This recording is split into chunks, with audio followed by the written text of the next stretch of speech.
ನಮಸ್ಕಾರ, ನಿಮ್ಮೆಲ್ಲರಿಗೂ ರಂಜು ಕಿಚನ್ 06 ಚಾನೆಲ್ಗೆ ಸ್ವಾಗತ. ಇವತ್ತಿನ ಈ ವಿಡಿಯೋದಲ್ಲಿ ನಾನು ಯಾವ ರೆಸಿಪಿ ಮಾಡ್ತಾ ಇದ್ದೀನಪ್ಪ ಅಂತಂದ್ರೆ ಹೋಟೆಲ್ ಸ್ಟೈಲ್ ಅಲ್ಲಿ ಇರೋ ಫಿಶ್ ಕಬಾಬ್ನ ನಾನು ಮನೇಲೆ ಮಾಡ್ತಾ ಇದ್ದೀನಿ. ಅದು ಈಸಿಯಾಗಿ ಹಾಗೂ ಸಿಂಪಲ್ ಆಗಿ. ಸೊ ಅದನ್ನ ಹೇಗ್ ಮಾಡೋದು ಅಂತ ನೋಡ್ಬೇಕು ಅಂತ ಅಂದ್ರೆ ಅದಕ್ಕೂ ಮುಂಚೆ ಇನ್ನು ಯಾರ್ಯಾರು ನನ್ನ ಚಾನಲ್ಗೆ ಸಬ್ಸ್ಕ್ರೈಬ್ ಆಗಿಲ್ಲ ಅವ್ರು ಪ್ಲೀಸ್ ಹೋಗ್ಬಿಟ್ಟು ಸಬ್ಸ್ಕ್ರೈಬ್ ಆಗಿ, ಹಾಗೂ ನನ್ನ ಇನ್ನೊಂದು ಚಾನಲ್ ರಂಜು_155 ಚಾನಲ್ಗೆ ಹೇಗೆ ಸಪೋರ್ಟ್ ಮಾಡಿದ್ರು ಪ್ಲೀಸ್ ಅದೇ ರೀತಿ ನನ್ನ ಈ ಚಾನಲ್ಗೂ ಕೂಡ ಸಪೋರ್ಟ್ ಮಾಡಿ. ಈ ವಿಡಿಯೋನ ಸ್ಕಿಪ್ ಮಾಡದೆ ನೋಡಿ. ಸೊ ಬನ್ನಿ ಇವಾಗ ನಾವು ತಡ ಮಾಡದೆ ಈ ವಿಡಿಯೋನ ಸ್ಟಾರ್ಟ್ ಮಾಡೋಣ.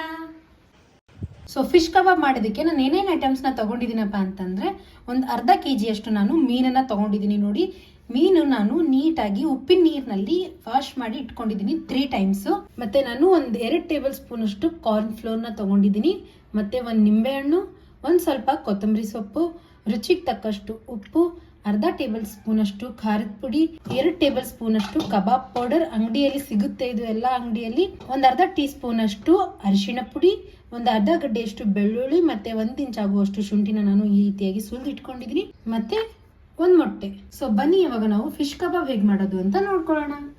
ನಾನು ಫಸ್ಟಿಗೆ ಶುಂಠಿ ಮತ್ತೆ ಬೆಳ್ಳುಳ್ಳಿನ ಕುಟ್ಕೊಳ್ತೀನಿ. ಇದರೊಳಗಡೆ ನಾನು ಒಂದು ಸ್ವಲ್ಪ ಉಪ್ಪನ್ನ ಹಾಕೊಳ್ತೀನಿ. ಉಪ್ಪು ಹಾಕೊಂಡ್ರೆ ಇದು ತುಂಬಾ ಬೇಗ ಸಣ್ಣ ಆಗುತ್ತೆ, ಅದ್ರಗೋಸ್ಕರ ನಾನು ಫಸ್ಟಿಗೆ ಇದರೊಳಗಡೆ ಉಪ್ಪು ಹಾಕೊಂಡಿದ್ದೀನಿ. ನೋಡಿ, ನಾನು ಇಷ್ಟು ನುಣ್ಣಗೆ ಪೇಸ್ಟನ್ನು ಕುಟ್ಕೊಂಡಿದ್ದೀನಿ. ಸೊ ಇಷ್ಟಾದರೆ ಸಾಕು.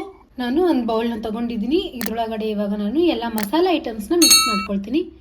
ಫಸ್ಟು ನಾನು 2 ಟೇಬಲ್ ಸ್ಪೂನ್ ಅಷ್ಟು ಕಾರ್ನ್ಫ್ಲೋರ್ನ ಹಾಕೊಳ್ತೀನಿ, ಅರಿಶಿಣ ಪುಡಿ, ಅರ್ಧ ಟೇಬಲ್ ಸ್ಪೂನ್ ಅಷ್ಟು ಖಾರದ ಪುಡಿ, 1-2 ಟೇಬಲ್ ಸ್ಪೂನ್ ಅಷ್ಟು ಮೀನು ಕಬಾಬ್ ಪೌಡರ್, ಮತ್ತು ಒಂದು ಸ್ವಲ್ಪ ರುಚಿಗೆ ತಕ್ಕಷ್ಟು ಉಪ್ಪು. ನಾನು ಇಷ್ಟೇ ಹಾಕೊಳ್ತಾ ಇದ್ದೀನಿ. ಏನಕ್ಕಪ್ಪ ಅಂತಂದರೆ ಶುಂಠಿ ಬೆಳ್ಳುಳ್ಳಿ ಪೇಸ್ಟ್ನ ಕುಟ್ಟುವಾಗನೇ ನಾವು ಒಂದು ಸ್ವಲ್ಪ ಉಪ್ಪು ಹಾಕೊಂಡಿದ್ನಲ್ಲ, ಅದ್ರಗೋಸ್ಕರ. ಶುಂಠಿ ಬೆಳ್ಳುಳ್ಳಿ ಪೇಸ್ಟ್ ಮತ್ತು ಒಂದು ನಿಂಬೆಹಣ್ಣಿನ ರಸ. ಇವಾಗ ಎಲ್ಲ ಮಸಾಲೆ ಐಟಮ್ಸ್ ಹಾಕೊಂಡ ನಂತರ ನೀಟಾಗಿ ಮಿಕ್ಸ್ ಮಾಡ್ಕೊಳ್ತಾ ಇದ್ದೀನಿ. ನೋಡಿ, ಇವಾಗ ಇದರೊಳಗಡೆ ನಾನು ಒಂದು ಮೊಟ್ಟೆನ ಹೊಡೆದು ಹಾಕೊಳ್ತೀನಿ. ಇವಾಗ ಎಲ್ಲ ಮಸಾಲೆ ಐಟಮ್ಸು ಮತ್ತು ಮೊಟ್ಟೆ ಮಿಕ್ಸ್ ಆಗೋವರೆಗೂ ನೀಟಾಗಿ ಇದನ್ನು ಮಿಕ್ಸ್ ಮಾಡ್ಕೊಳ್ತೀನಿ.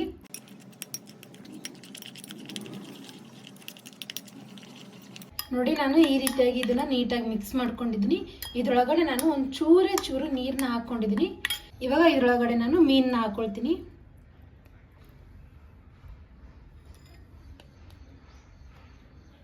ಎಲ್ಲ ಮೀನುಗಳನ್ನ ಹಾಕ್ಕೊಂಡು ನೀಟಾಗಿ ಮಸಾಲೆ ಹತ್ಕೊಳ್ಳೋವರೆಗೂ ಮಿಕ್ಸ್ ಮಾಡ್ಕೊಂಡ್ಬಿಡ್ತೀನಿ.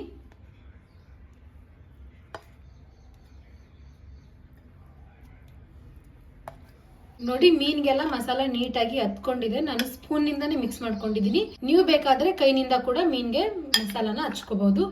ಇಷ್ಟು ಹಚ್ಕೊಂಡ್ರೆ ಸಾಕು. ಇವಾಗ ನಾನು ಇದನ್ನ ಒಂದು 10 ನಿಮಿಷದವರೆಗೂ ಅಷ್ಟೇ ಮ್ಯಾರಿನೇಟ್ ಮಾಡ್ಕೊಳ್ತೀನಿ. ಏನಕ್ಕಪ್ಪ ಅಂತಂದ್ರೆ ನನ್ನ ಹತ್ರ ಜಾಸ್ತಿ ಟೈಮ್ ಇಲ್ಲ. ನೀವು ಬೇಕಾದ್ರೆ ನಿಮ್ಮ ಹತ್ರ ಟೈಮ್ ಇದ್ರೆ ಒಂದು 20 ನಿಮಿಷದವರೆಗೂ ಮ್ಯಾರಿನೇಟ್ ಮಾಡ್ಕೊಳ್ಳಿ. A few moments later. ಇವಾಗ ಫಿಶ್ನ ನಾನು ಒಂದು 10 ನಿಮಿಷದವರೆಗೂ ಮ್ಯಾರಿನೇಟ್ ಮಾಡ್ಕೊಂಡಿದ್ದೀನಿ. ಇವಾಗ ಎಣ್ಣೆ ಕಾಯಿಸಕ್ಕೆ ಇಟ್ಟಿದ್ದೀನಿ. ನೋಡಿ, ಒಂದು 10 ನಿಮಿಷದವರೆಗೂ ನಾನು ಫಿಶ್ನ ಮ್ಯಾರಿನೇಟ್ ಮಾಡ್ಕೊಂಡಾಯ್ತು. ಈ ಕಡೆ ಎಣ್ಣೆ ಕೂಡ ಕಾದಿದೆ. ನೋಡಿ, ಇವಾಗ ಇದರೊಳಗಡೆ ನಾನು ಫಿಶನ್ನು ನೀಟಾಗಿ ಬಿಟ್ಕೊಂಡ್ಬಿಡ್ತೀನಿ.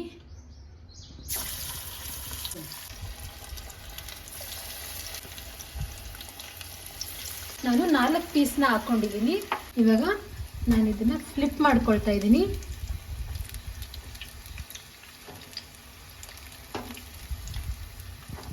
ನೋಡಿ, ಎಷ್ಟು ಕಲರ್ಫುಲ್ಲಾಗಿ ಕಾಣಿಸ್ತಾ ಇದೆ. ಇವಾಗ ನಾನು 4 ಪೀಸ್ಗಳನ್ನು ಫ್ಲಿಪ್ ಮಾಡ್ಕೊಂಡಿದ್ದೀನಿ. ನೋಡಿ, ನಾನು ಒಂದು 2 ನಿಮಿಷದವರೆಗೂ ಫಿಶ್ನ ಈ ರೀತಿಯಾಗಿ ಹುರ್ಕೊಂಡಿದ್ದೀನಿ. ಅದು ಸ್ಲೋ ಫ್ಲೇಮಲ್ಲಿ ಇಟ್ಟೆ ಹುರ್ಕೊಳ್ಳಿ. ಏನಕ್ಕಪ್ಪ ಅಂತಂದರೆ ಒಳಗಿರೋ ಆ ಫಿಶ್ ಪೀಸು ನೀಟಾಗಿ ಕುದಿಯುತ್ತೆ. ಇಲ್ಲ ಅಂತಂದರೆ ಚೆನ್ನಾಗಿ ಅನ್ಸಲ್ಲ ತಿನ್ನಬೇಕಾದ್ರೆ. ಸೊ ಇವಾಗ ಇದು ನೀಟಾಗಿ ಫ್ರೈ ಆಗಿದೆ. ನೋಡಿ, ಈ ರೀತಿಯಾಗಿ ಇದು ಫ್ರೈ ಆಗಿದೆ. ಎಣ್ಣೆ ಜಾನ್ಸ್ಕೊಂಡ ನಂತರ ಆಯ್ತು, ಇದರೊಳಗಡೆ ಹಾಕೊಳ್ತೀನಿ. ಇವಾಗ 2ನೇ ಟ್ರಿಪ್ಪು ಫಿಶ್ನ ಹಾಕೊಳ್ತೀನಿ. ನೋಡಿ,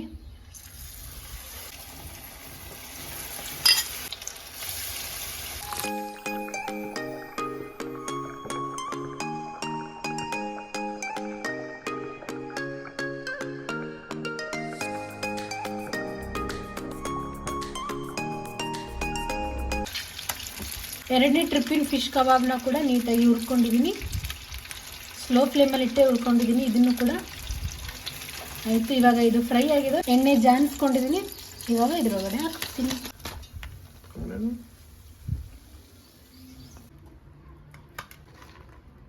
ಎಲ್ಲ ಫಿಶ್ ಕಬಾಬ್ಸ್ನ ನಾನು ಒಂದು ಪ್ಲೇಟ್ನಲ್ಲಿ ಸರ್ವ್ ಮಾಡ್ಕೊಳ್ತಾ ಇದ್ದೀನಿ. ಸೊ ನಾನು ಎಲ್ಲ ಮೀನ್ ಕಬಾಬ್ ಪೀಸ್ಗಳನ್ನ ಒಂದು ಪ್ಲೇಟ್ನಲ್ಲಿ ಸರ್ವ್ ಮಾಡ್ಕೊಂಡಿದ್ದೀನಿ. ಇದ್ರ ಮೇಲೆ ನಾನು ಫೈನಲ್ ಆಗಿ ಕೊತ್ತಂಬರಿ ಸೊಪ್ಪನ್ನು ಹಾಕ್ಕೊಳ್ತೀನಿ.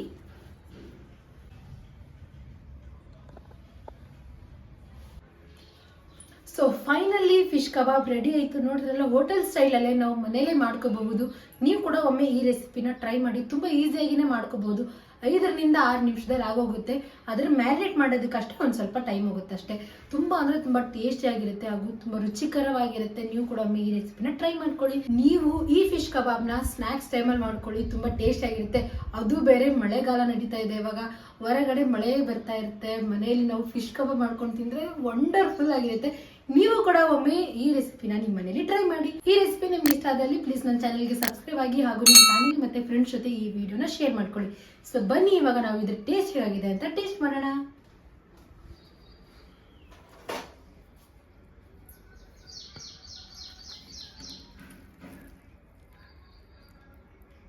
ವಾವ್, ನೋಡಿ ಎಷ್ಟು ಚೆನ್ನಾಗಿ ಬೆಂದಿದೆ.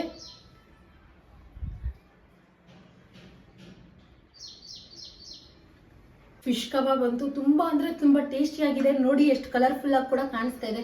ನಾವು ಫುಡ್ ಕಲರಿಂಗ್ ಇನ್ನೂ ಹಾಕಿಲ್ಲ, ಬೇರೆಯವ್ರು ಫುಡ್ ಕಲರಿಂಗ್ ಹಾಕಿ ಮಾಡ್ತಾರೆ. ಹೋಟೆಲಲ್ಲಿ ಕೂಡ ಫುಡ್ ಕಲರಿಂಗ್ ಎಲ್ಲ ಹಾಕಿ ಮಾಡ್ತಾರೆ. ನಾನು ಫುಡ್ ಕಲರ್ ಹಾಕ್ಲಾರ್ದೇ ಈ ರೀತಿಯಾಗಿ ಕಲರ್ ಬಂದಿದೆ. ತುಂಬ ಟೇಸ್ಟ್ ಆಗಿದೆ. ಖಾರದ ಪುಡಿ ಹಾಕಿರೋಗೋಸ್ಕರ ಈ ಥರ ಆಗಿದೆ. ಇದು ತುಂಬ ಟೇಸ್ಟ್ ಆಗಿದೆ. ನೀವು ಕೂಡ ಒಮ್ಮೆ ಈ ರೆಸಿಪಿನ ಟ್ರೈ ಮಾಡಿ. ನನ್ನ ಚಾನಲ್ಗೆ ಸಬ್ಸ್ಕ್ರೈಬ್ ಆಗಿ ಹಾಗೂ ಈ ವಿಡಿಯೋ ಇಷ್ಟ ಆದಲ್ಲಿ ಲೈಕ್ ಮಾಡಿ, ಶೇರ್ ಮಾಡಿ, ಕಮೆಂಟ್ ಮಾಡಿ. Thanks for watching.